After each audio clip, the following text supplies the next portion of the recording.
নমস্কার বন্ধুরা, welcome to ইউনিকন। তো বন্ধুরা, এই ভিডিওতে আমরা কথা বলতে চলেছি কলকাতা নাইট রাইডার্সের প্লেয়ারদের নিয়ে, যেখানে অবভিয়াসলি আমরা কথা বলবো ফিন অ্যালেনকে নিয়ে। তো কলকাতা নাইট রাইডার্স জার্সিতে ফিন অ্যালেনকে দেখার জন্য যে অ্যান্টিসিপেশন, যে হাইপ ক্রিয়েট হয়ে আছে, এটা খুব কম প্লেয়ারকে নিয়ে রেখেছে ভাই। মানে ক্যামেরন গ্রিন কলকাতা নাইট রাইডার্সের এই মরসুমের সব থেকে বড় ইনভেস্টমেন্ট, তোমার জেনারেশনাল ট্যালেন্ট, তাকে নিয়েও কথা বলবো। ক্যামেরন গ্রিনকে নিয়ে একটা কন্ট্রোভার্সি হয়েছে কালকে, সেই নিয়েও আলোচনা করবো, তার ব্যাটিং নিয়ে কথা বলবো।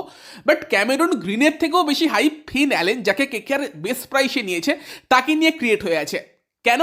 কারণ ফিন অ্যালেন তার রিয়েল ট্যালেন্টটা বর্তমানে দেখাতে শুরু করেছে। মানে অলরেডি কলকাতা নাইট রাইডার্স ফ্যানেরা ফিন অ্যালেনকে অনেক নাম দিতে শুরু করেছে। ফিন এলিয়েন, ফ্যান্টাস্টিক অ্যালেন, অনেক কিছুই বলা হচ্ছে। মানে কেকেআর জার্সিতে খেলার আগেই একটা প্লেয়ারকে নিয়ে এতটা হাইপ খুব কমই দেখেছি। মিচেল স্টার্ককে নিয়েও বোধহয় এতটা হাইপ ক্রিয়েট হয়নি।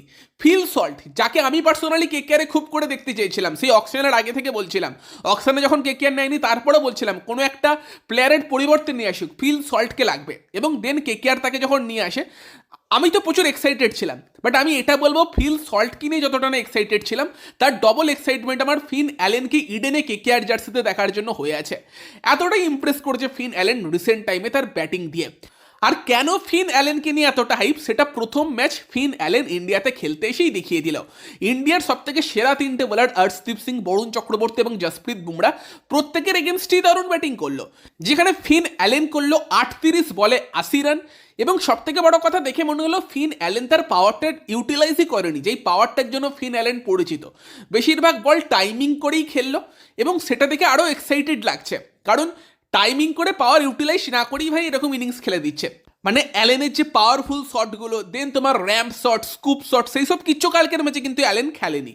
এবং তারপরে একটা স্টেডি ইনিংস কিন্তু অ্যালেন খেললো। এবং মনে পড়বে না খুব বেশিবার অ্যালেন বিট হয়েছে বলে, একমাত্র অক্ষর প্যাটেলের যেই ওভারে আউট হলো তার আগে একটা বল, প্রথম বল ছিল ওভারের, যেখানে ফিন অ্যালেন কিন্তু বিট হয়ে গিয়েছিল, ঈশান কিষান স্টাম্পিং মিস করে। নয়তো কিন্তু ফিন অ্যালেনের ইনিংসটা অনেক ক্লিন একটা ইনিংস কিন্তু কালকের ম্যাচে ছিল। তো যদি ফিন অ্যালেনের ইনিংসটা নিয়ে আমরা ফার্স্টে কথা বলি, প্রথম ওভারেই ফিন অ্যালেন প্রথম দুটো বলেই অর্শদীপ সিংকে দুটো চার মেরে শুরু করে। এবং সেখানে অ্যাকচুয়ালি মারার চেষ্টা করেছিল কিনা সেটাই প্রশ্ন, কারণ প্রথম বলটা ভালো টাইমিং করে এবং স্ট্রেটে চার হয়। দ্বিতীয় বলটা তো দেখে মনে হলো সিঙ্গেলের জন্য খেলছে, কিন্তু সেটাও এত সুন্দর টাইমিং হয় যে চার হয়ে যায়। এবং দেন সিঙ্গেল নেয়, এবং ওই ওভারেরই লাস্ট বলে কিন্তু টিম সাইফার্ট আউট হয়ে যায়, যে কিন্তু কালকের ম্যাচে কিছুই করতে পারেনি। দেন সেকেন্ড ওভার বল করতে আসে হার্দিক পান্ডিয়া, এবং প্রথম বলেই কিন্তু হার্দিক পান্ডিয়া একটু স্লোয়ার টাইপের বল করতে গিয়েছিল, এবং সেটাকেও ফিন অ্যালেন একদম সোজা বাউন্ডারির বাইরে মারে। তারপরের ওভারে অর্শদীপ সিংকে তো প্রচুর মারে। প্রথমে একটা কভারের উপর দিয়ে চিপ করে চার মারে। দেন দ্বিতীয় যে চারটা মারে সেটাও খুব সুন্দর শট ছিল, অফ সাইডে কিন্তু একটা ভালো আর কি চার মারে। কিন্তু তৃতীয় যে শটটা ছিল সেখানে ফিন অ্যালেন প্রথম পাওয়ার ইউটিলাইজ করলো, এবং বলটা কোথায় গিয়েছিল, আকাশে তুলে দিয়েছিল বলটাকে। ভীষণ একটা সুন্দর শট, অনেক হাইটেও যায় বলটা, এবং একটা বড় ছয়। এবং দেন তার পরের বলটা অর্শদীপ একটুখানি ডিফারেন্ট কিছু ট্রাই করে, স্লোয়ার করতে যায়, যেটাকেও কিন্তু কভার দিয়ে চার মারে ফিন অ্যালেন। এবং সেই ওভারের লাস্ট বলটাতেও কিন্তু ফিন অ্যালেন একটা চার মারে, যেই শটটাও কিন্তু ছিল একদম সামনে, দারুণ শট। অর্শদীপের দু ওভারেই 40 রান চলে আসে, কাটছে কিন্তু ফিন অ্যালেন। এবং উল্টো দিকে আমরা রাচিন রবীন্দ্রকেও একটা আধটা শট খেলতে দেখছিলাম, হার্দিক পান্ডিয়াকে চার মারে দুখানা। তবে ফিন অ্যালেনের ব্যাটিংটা দেখার মতো মজা কিন্তু তোমার আসছিল না রাচিনের ব্যাটিং দেখে। এবং তারপরে যে জসপ্রীত বুমরাকে ফিন অ্যালেন 6টা মারলো, ওটাই দেখাই যে ফিন অ্যালেনের ট্যালেন্ট কতটা হাই, কোয়ালিটি শট ছিল ওটা। এবং দেন বরুণ চক্রবর্তীর এগেনস্টেও ফিন অ্যালেন দারুণ ব্যাটিং করে, তার লেন্থটাকে খুব সুন্দর জাজ করে। বরুণকে চার মারেই কিন্তু ফিন অ্যালেন 22 বলে তার 50 রানটা পূরণ করে। দেন আর একটা ব্যাক ফুটে আমরা দেখি বরুণের লেন্থটা খুব ভালো পিক করে একটা বড় 6 মারে 6 নম্বর ওভারে। এবং তারপর অক্ষর প্যাটেল বল করতে আসে, তাকে দাঁড়িয়ে দাঁড়িয়ে কিন্তু সামনে 6 মারে, এবং সেটাও বাউন্ডারি থেকে অনেকটা দূরে গিয়ে কিন্তু ল্যান্ড করে। তারপর বরুণ চক্রবর্তীকেও দাঁড়িয়ে একটা বড় 6 মারে।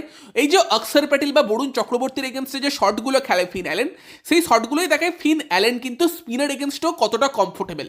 অনেকটা হেনরিক ক্লাসেনের মতো টেকনিক কিন্তু স্পিনার এগেনস্টে আমরা ফিন অ্যালেনের দেখি, যেই জায়গাতে ফিন অ্যালেন খুব সুন্দর লেন্থটাকে জাজ করে। অক্ষরকে তার পরের ওভারে একবারই তোমার স্টেপ আউট করে মারতে গিয়েছিল, যেটা মিস করে যায়। ফিন অ্যালেন দাঁড়িয়ে দাঁড়িয়ে বেশি ভালো খেলছিল, স্টেপ আউট করার কি দরকার আমি জানি না, ওর যার পাওয়ার। এবং তারপর আবারও ব্যাকফুটে একটা অক্ষরকে চার মারে।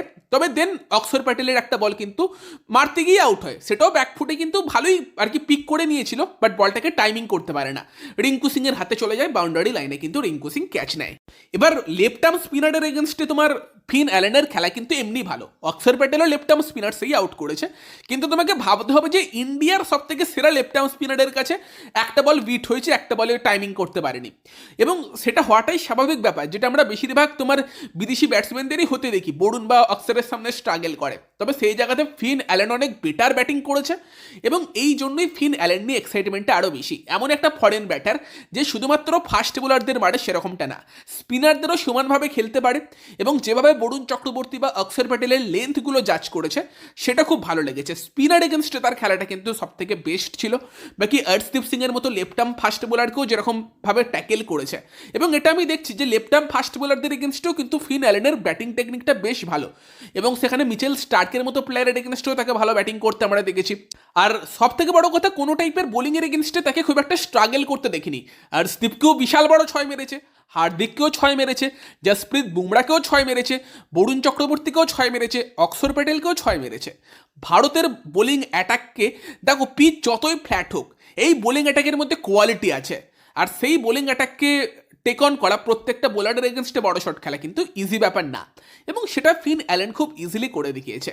এটাই ফিন অ্যালেনের ট্যালেন্ট। উল্টো দিকে রাচিন রবীন্দ্রও কিছু ভালো শট খেলে, বরুণকে ছয় মারে এবং রান করে, বাট তুমি যদি রাচিনের ইনিংস বা সাইফাটের এই সিরিজের ইনিংসগুলোর সামনে এই ফিন অ্যালেনের একটা ইনিংস রেখে দাও, তুমি বুঝতে পারবে কোয়ালিটির ডিফারেন্স কতটা।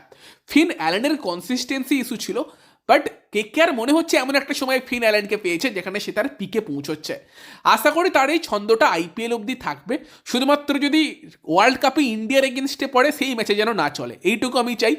বাকি ফিন অ্যালেন এই ছন্দে ব্যাটিং করলে কোনো কেকেআর ফ্যান, যেটা আমরা গত বছর বলছিলাম ফিল সল্টকে মিস করছি, সেটা কেউ বলবে না।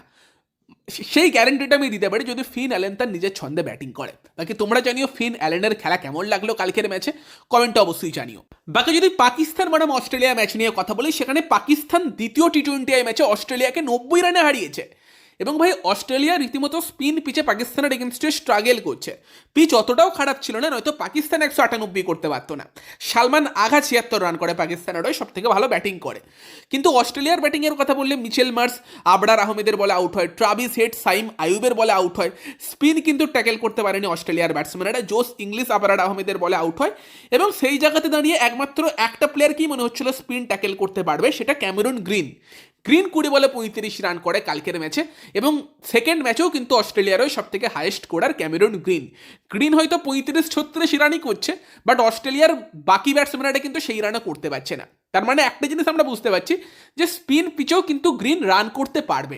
শাইম আইয়ুবকে 1 ওভারে 1 4 2 6 মারে, দেখে তো মনে হচ্ছিল গ্রিন আজকে ভালোই ছন্দে আছে, বাট উল্টো দিক থেকে কন্টিনিউয়াসলি উইকেট পড়তে থাকছিল।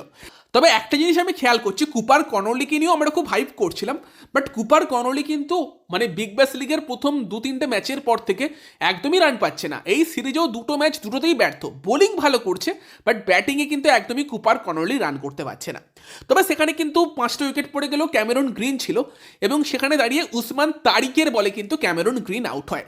আর ক্যামেরুন গ্রিন আউট হওয়ার পর রীতিমতো ফ্রাস্ট্রেটেড ছিল, সে কিন্তু গিয়ে অঙ্গিভঙ্গি করে দেখাতে থাকে যে উসমান তারিক বল কেমনভাবে করছে, যেখানে একটা জিনিসই বোঝা যাচ্ছিল যে ক্যামেরুন গ্রিনের মনে হচ্ছে উসমান তারিক কিন্তু চাক করছে বা বল ছুঁড়ছে। আসলে উসমান তারিককে নিয়ে কিন্তু এটা সেকেন্ড টাইম কোনো ব্যাটসম্যান বললো। আইএল টি-20 লিগে টম ব্যান্টন সে কিন্তু সেই জিনিসটা দেখিয়ে দিয়েছিল, এবং এখন কিন্তু ক্যামেরুন গ্রিন তো আরও মানে বাজেভাবে দেখালো যে কেমনভাবে বল করছে, ভীষণই একদম মানে রেগে দেখালো, বাট দেখতে খুব ফানি লাগছিল। এবং সেখানে দাঁড়িয়ে প্রশ্নটা হচ্ছে যে উসমান তারিককে নিয়ে কিন্তু কন্ট্রোভার্সি চলছে, ইভেন পাকিস্তান ক্রিকেট বোর্ডও শিওর না যে উসমান তারিক চাক করছে কিনা, তাকে সব ম্যাচ খেলায় না, মাঝে মধ্যে খেলায় যাতে ব্যান না হয়ে যায়। এবার কথাটা হচ্ছে যে যদি উসমান তারিক চাক করে তাহলে আইসিসি কি করছে, আর যদি আইসিসির মনে হয় যে উসমান তারিকের বোলিং অ্যাকশনে কোনো প্রবলেম নেই, উসমান তারিক কি করছে, বল করতে গিয়ে অনেকটা সময় পজ নিয়ে বল করছে। দেখো এবার যদি ওটা আইসিসির রুলে থাকে যে একটা বোলার পজ নিতে পারে, রবিচন্দ্রন অশ্বিনকেও আমরা মাঝে মধ্যে করতে দেখতাম, তাহলে সেইটা নিয়ে আমার মনে হয় না কোনো প্রবলেম হওয়া উচিত। কিন্তু যদি সে বল ছোঁড়ে সেটা প্রবলেমের জায়গা, এবং সেই জায়গাতে যদি আইসিসি তাকে ব্যান করে সেটা অন্য কথা। তবে যদি আইসিসির মনে হয় তার বোলিং অ্যাকশন লিগাল, সে কোনো চাক করছে না, তাহলে আমার মনে হয় ব্যাটসম্যানদের উসমান তারিকের এগেনস্টে কীভাবে ব্যাটিং করবে সেই টেকনিক নিয়ে ভাবা উচিত, তার বোলিং অ্যাকশন নিয়ে প্রশ্ন তুলে লাভ নেই। আমি তো এক্সাইটেড উসমান তারিককে ইন্ডিয়ার এগেনস্টে দেখার জন্য। হার্দিক পান্ডিয়া, শিবম দুবে, সূর্যকুমার যাদবদের সামনে উসমান তারিকের এই বোলিং চলবে কিনা সেই নিয়ে আমার প্রশ্ন আছে। কিন্তু এই যে অস্ট্রেলিয়া বা ইংল্যান্ডের ব্যাটসম্যানেরা একটুখানি মাঝে মধ্যে স্পিন খেলতে সমস্যায় পড়ে, সেটা আমরা জানি। গ্রিন কিন্তু কালকে স্পিন ভালোই খেলছিল, বাট উসমান তারিকের অ্যাকশনটা কিন্তু ক্যামেরন গ্রিনের লিগাল মনে হয়নি। বাকি উসমান তারিক কিন্তু আবার দেখা যায় যে তার ইনস্টাগ্রামে একটা স্টোরি পোস্ট করেছে, যেটা তোমরা দেখতেই পাচ্ছ, যেটা এটাই ইঙ্গিত দিচ্ছে যে ক্যামেরন গ্রিন তার বোলিংয়ে আউট হয়ে কাঁদছে। দেখা যাক সেখানে আজকের ব্যাটেলটাও ইন্টারেস্টিং হবে। আজকে উসমান তারিকের সামনে ক্যামেরন গ্রিন পড়লে কি হয় সেই দিকে আমাদের নজর থাকবে, এবং সেই নিয়ে একটু কন্ট্রোভার্সি হচ্ছে। তবে যদি আমরা গ্রিনের ব্যাটিং নিয়ে কথা বলি, ব্যাটিং ভালোই করেছে ক্যামেরন গ্রিন, বাকিদের তুলনায় বেটার ব্যাটিং করছে। আজকেও খেলা আছে, দেখা যাক ক্যামেরন গ্রিন কেমন করে। বাকি তোমরা জানিও ক্যামেরন গ্রিনের ব্যাটিং নিয়ে কি বলবে, উসমান তারিককে নিয়ে যে কন্ট্রোভার্সি সেইটা নিয়ে কি বলবে, ফিন অ্যালেনকে নিয়ে কি বলবে, কমেন্টে জানিও। ভিডিওটা ভালো লাগলে ভিডিওটাকে লাইক করে দিও, শেয়ার করে দিও। আমাদের চ্যানেলে প্রথমবার এলে চ্যানেলটিকে সাবস্ক্রাইব করে তার পাশের বেল আইকনটা অন করে দিও। তো চলো, বাই বাই।